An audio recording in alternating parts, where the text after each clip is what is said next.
12월 29일 새벽 말씀 묵상 시작하겠습니다. 거룩하신 아버지 하나님, 오늘도 주님의 은혜와 사랑을 의지하고 이 하루를 시작합니다. 우리에게 말씀하여 주시고 주의 말씀 따라 살아갈 수 있는 지혜와 용기와 믿음을 허락하여 주옵소서. 성령으로 우리를 충만케 하여 주옵소서. 예수님 이름으로 기도합니다. 아멘. 오늘은 누가복음 2장 39절에서 52절까지 말씀 같이 읽고 묵상하겠습니다. 아기의 부모는 주님의 율법에 규정된 모든 일을 마친 뒤에 갈릴리의 자기네 고향 동네 나사렛에 돌아왔다. 아기는 자라나면서 튼튼해지고 지혜로 가득 차게 되었고 또 하나님의 은혜가 그와 함께 하였다. 예수의 부모는 해마다 6월절에 예루살렘으로 갔다. 예수가 12살이 되는 해에도 그들은 절기 관습을 따라 6월절을 지키러 예루살렘에 올라갔다. 그런데 그들이 절기를 마치고 돌아올 때에 소년 예수는 예루살렘에 그대로 머물러 있었다. 그의 부모는 이것을 모르고 일행 가운데 있으려니 생각하고 하룻길을 갔다. 그 뒤에 비로소 그들의 친척들과 친지들 가운데서 그를 찾았으나 찾지 못하여 예루살렘으로 되돌아가서 찾아다녔다. 사흘 뒤에야 그들은 성전에서 예수를 찾아냈는데 그는 선생들 가운데 앉아서 그들의 말을 듣기도 하고 그들에게 묻기도 하고 있었다. 그의 말을 듣고 있던 사람들은 모두 그의 슬기와 대답에 경탄하였다. 그 부모는 예수를 보고 놀라서 어머니가 예수에게 말하였다. 얘야, 이게 무슨 일이냐? 내 아버지와 내가 너를 찾느라고 얼마나 애를 태우는지 모른다. 예수가 부모에게 말하였다. 어찌하여 나를 찾으셨습니까? 내가 내 아버지의 집에 있어야 할 줄을 알지 못하셨습니까? 그러나 부모는 예수가 자기들에게 한 그 말이 무슨 뜻인지를 깨닫지 못하였다. 예수는 부모와 함께 내려가 나사렛으로 돌아가서 그들에게 순종하면서 지냈다. 예수의 어머니는 이 모든 일을 마음에 간직하였다. 예수는 지혜와 키가 자라고 하나님과 사람에게 더욱 사랑을 받았다. 아멘. 누가는 아기 예수의 모습도 자세히 기록하고 있었지만 이제 어린이 예수의 모습도 기록하고 있습니다. 오늘 본문에는 소년 예수라는 표현을 쓰고 있는데 저는 어린이라는 표현을 좋아해서 어린이 예수라는 표현을 한번 써보고 싶습니다. 주목을 끄는 구절이 있죠.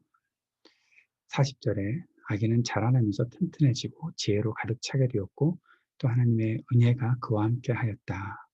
이 40절 말씀과 또 52절에 예수는 지혜와 키가 자라고 하나님과 사람에게 더욱 사랑을 받았다라는 말씀입니다. 저는 이 말씀을 우리 아이들의 첫돌 감사 예배나 그런 때 아이들을 축복할 때 주로 쓰는 그런 구절이기도 한데 우리 아이들을 위해서 항상 기도하는 것이 바로 이런 것이죠. 우리 아이가 튼튼하게 자랄 수 있도록 건강하게 자랄 수 있도록 또 조금 더 나아가서 지혜롭게 자랄 수 있었으면 좋겠다. 세상에서 공부를 잘하고 성공한 그런 사람이 되는 것도 좋은 일이겠지만 어떤 때이든지 지혜롭게 살았으면 좋겠다라는 것. 그리고 하나님의 은혜가 함께 있기를 원하는 마음으로 기도하는 것이죠. 52절에도 지혜와 키가 자라고 하나님과 사람에게 더욱 사랑을 받았다. 하나님께 사랑받는 것은 물론이고 사람들에게도 사랑받을 수 있으면 좋겠다. 그 마음을 가지고 이렇게 축복할 때가 있는데 우리 아이들 이러한 주님의 은혜가 있기를 오늘도 소원하며 기도합니다.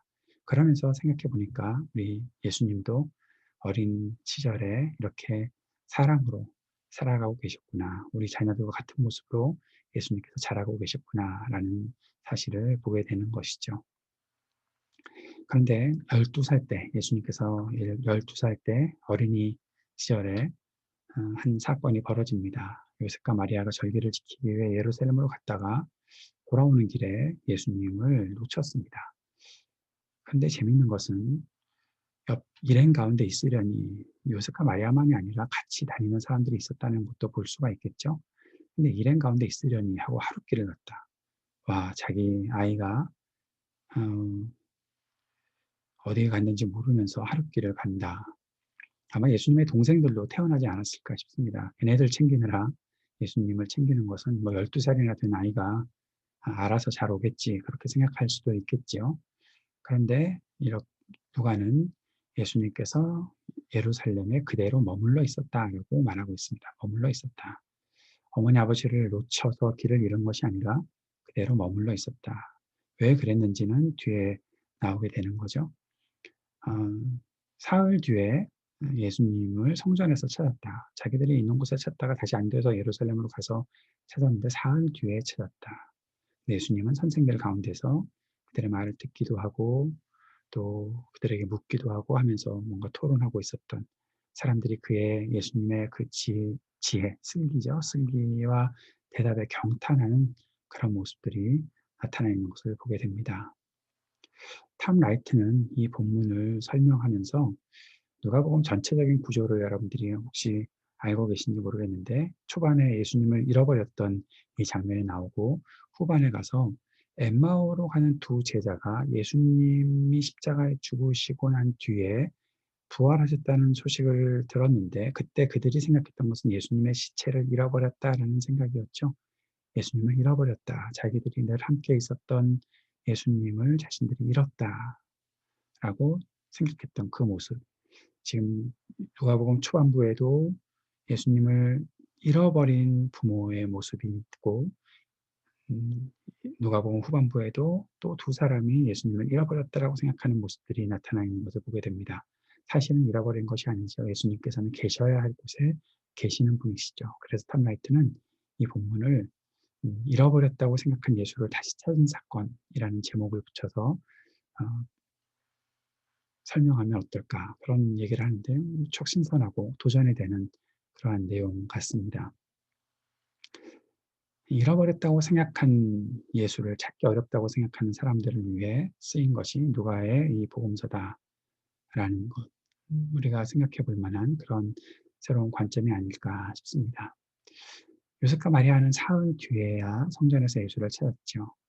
예수께서는 선생님들과 함께 말을 듣고 질문하고 있었고 사람들이 예수님께 감탄하고 있을 그때에 이제 요셉과 마리아가 예수님을 찾게 되었습니다. 그런데 여기서 잃어버린 예수님을 사흘 뒤에 찾았다는 것, 예수께서 성전에서 말씀을 나누고 있었다는 것, 그것이 굉장히 중요한 일들임을 뭔가 이렇게 우리들에게 확 다가오는 뭐가 있죠.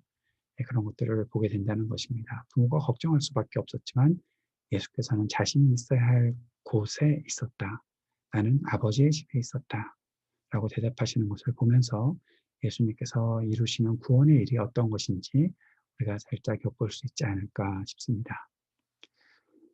사랑하는 여러분, 예수님께서는 항상 계셔야 할 곳에 계시는 분이십니다. 그런데 때로는 우리가 예수님을 잃어버렸다고 생각하고 찾고 있는지도 모르겠죠. 또는 예수님께서 내가 살아가고 있는 길에 당연히 따라오시겠지라고 착각하고 살아가는 우리의 모습들도 있지 않을까 오늘 본문을 통해서 보게 되는 우리의 모습입니다. 나는 혹시 예수님을 잃어버린 것은 아닌지 또 잃어버리고도 인지하지 못하고 있는 것은 아닌지 그렇다면 예수님은 어디에서 찾을 수 있는지 어떻게 찾아야 하는지 그리고 어떻게 해야 끊임없이 예수님과 동행하고 예수님을 잃어버리지 않고 함께 동행할 수 있을지 오늘 본문을 통해서 생각해보고 묵상할 수 있었으면 좋겠습니다.